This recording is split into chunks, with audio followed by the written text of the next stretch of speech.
I've written down influencer versus entrepreneur versus entrepreneur influencer versus influencer entrepreneur. What is the difference?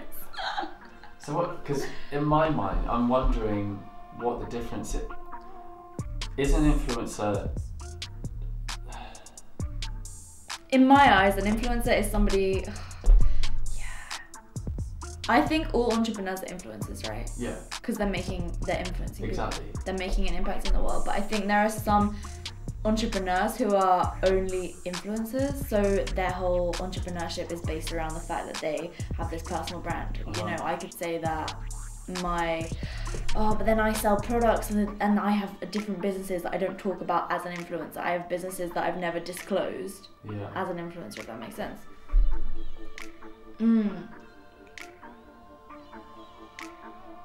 It's hard because there are tons of entrepreneurs out there who aren't necessarily influencers, but they still are influencers because their business is making an influence.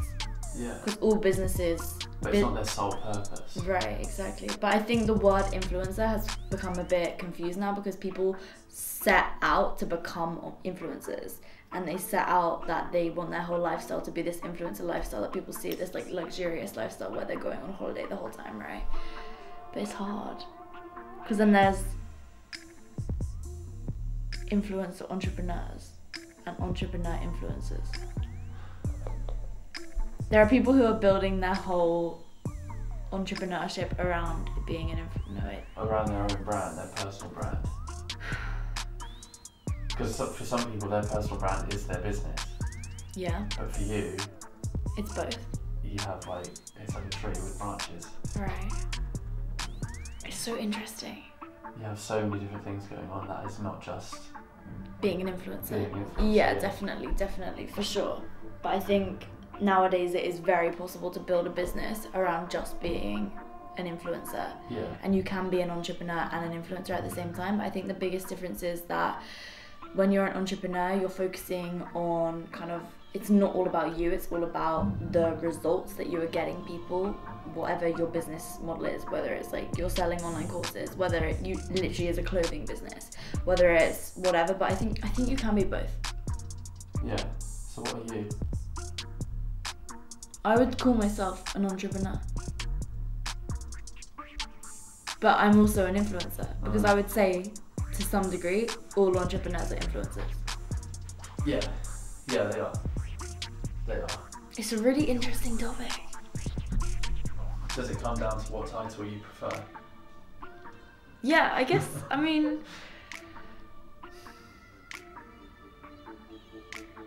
Because for me, anyone who's started from nothing and built a brand and built a business and has become successful from that, if they want to make a YouTube video about how they've done that, that's an influencer. Yeah.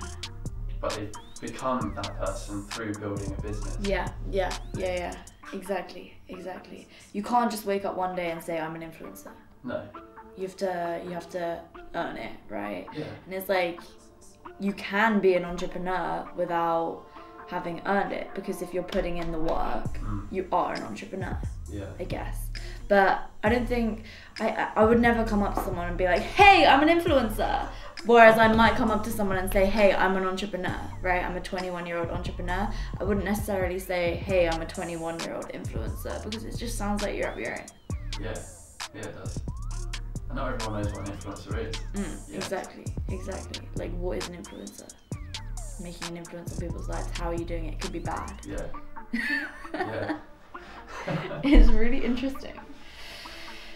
Oh. It's like Gary Vee, he wouldn't call himself an influencer. No, but he's a massive influencer. Yeah. Yeah, and I also think the whole influencer term, you imagine people holding skinny teas, posing in a bikini. Like, to me, that's how... But then at the same time, someone like Gary Vee is an influencer as well. It's just different type of influencer. And it's because he's made himself be perceived as an entrepreneur, and he's not making himself be perceived as an influencer like the people who are in that Love Island show.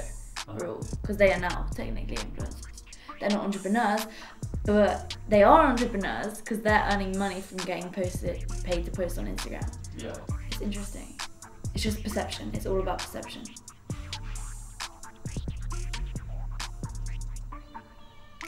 I think. It's interesting, isn't it? It's got me thinking. Because like an influencer is this new breed of something that's happened since Instagram come about. Right, but then someone like Zig Ziglar, or freaking hell his name is, that marketing bloke, he's an influencer because even before social media was around, he impacted hundreds of thousands of people to help them learn marketing. Yes. But he was never seen as an influencer. He was seen as an entrepreneur. Yeah. Or just an expert.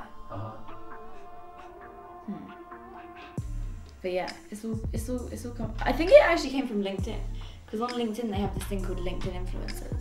Oh, no way. Yeah, but that's obviously people who are really making an influence in the business world. Yeah. And now it's transferred to Instagram, and it's people who are making waves, helping sell skinny teas and bikinis.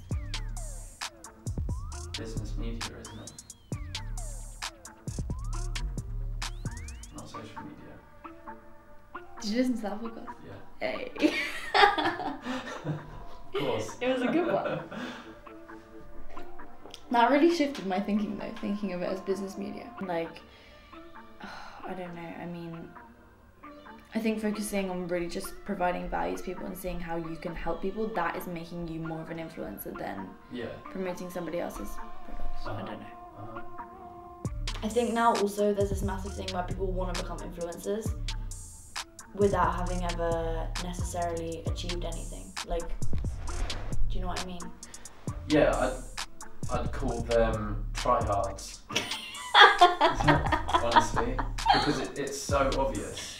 Yeah. It's clear as day. Yeah.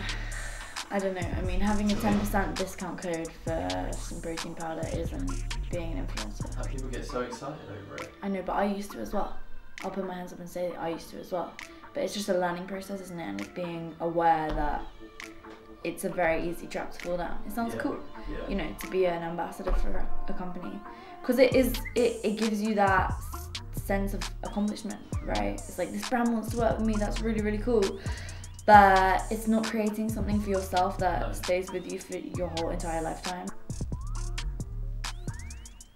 It's very interesting. If you got sent a cool cigar though, you'd be a cigar influencer. I'm getting there. No, but that's cool though. Yeah. Because what you're doing though is you're focusing on actually providing proper value to people before ever expecting anything back. Yeah. And that's what it's all about. I'm all for giving. Free. You have to. Yeah. Have to provide free value to people before they'll. Why would they buy your product if you haven't ever shown that you have information that's gonna help them? You have to become a person of influence. Good topic. Yeah. Is that the only way to grow a business anymore? Having a personal brand? Yeah. No, of course not. You can still do it without. But it depends if you want your personal brand to be your business.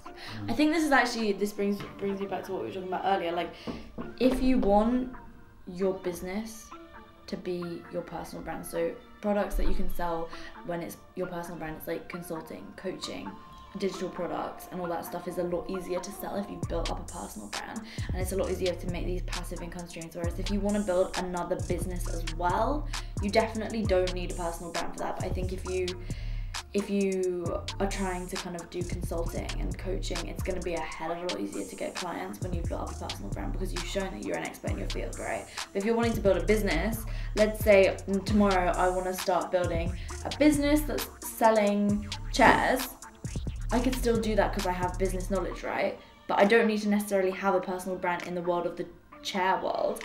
But I'd probably be able to much easier get my first few clients if I had already shown that I am an expert in creating chairs and in creating furniture.